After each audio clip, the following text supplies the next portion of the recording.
നമസ്കാരം, ഞാൻ സേതുലക്ഷ്മി. മനാറ കെയർ ജോയിന്റ് ഫ്രീ കൗമുദി ഹെഡ്ലൈൻസിലേക്ക് സ്വാഗതം. Powered by ARMC. കൊട്ടക നിറയെ പിന്തുണയുമായി PK. പ്രതിഷേധങ്ങൾക്ക് മറുപടിയായി അമീർ ഖാന്റെ PKക്ക് പിന്തുണയേറുന്നു. ഉത്തർപ്രദേശിൽ PK സിനിമ നികുതിയില്ലാതെ പ്രദർശിപ്പിക്കും. തീരുമാനം മുഖ്യമന്ത്രി അഖിലേഷ് യാദവിന്റേത്.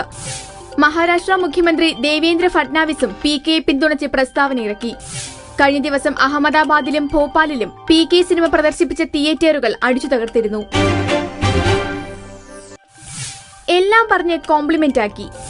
മദ്യനയത്തെക്കുറിച്ചുള്ള ഭിന്നത തീർന്നുവെന്ന് മുഖ്യമന്ത്രി ഉമ്മൻചാണ്ടി.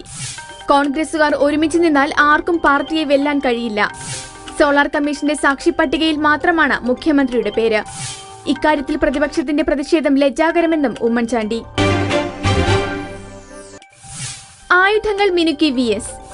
തെരഞ്ഞെടുപ്പിൽ വീണ്ടും മത്സരിക്കുമെന്ന സൂചനയുമായി VS അച്യുതാനന്ദൻ. പിണറായിക്കും കാരാട്ടിനുമെതിരെ രൂക്ഷമായ വിമർശനം. സെക്രട്ടറി എന്ന നിലയിൽ പിണറായിയുടെ കുറവുകൾ ചൂണ്ടിക്കാട്ടി. പാർട്ടിക്കും തനിക്കുമുണ്ടായ വീഴ്ചകൾ കാരാട്ട് പരിശോധിക്കണം. താഴെ വീഴും വരെ പാർട്ടിയെ സഹായിക്കുമെന്നും VS.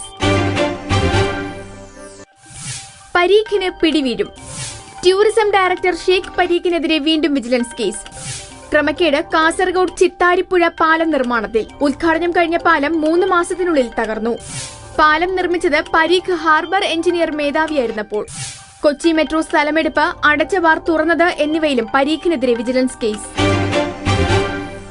മനാറ care joint free Kaumudi headlines powered by ARMC സമാപിക്കുന്നു. അടുത്ത ഹെഡ്ലൈൻസ് 1 മണിക്കൂറിന് ശേഷം. നമസ്കാരം.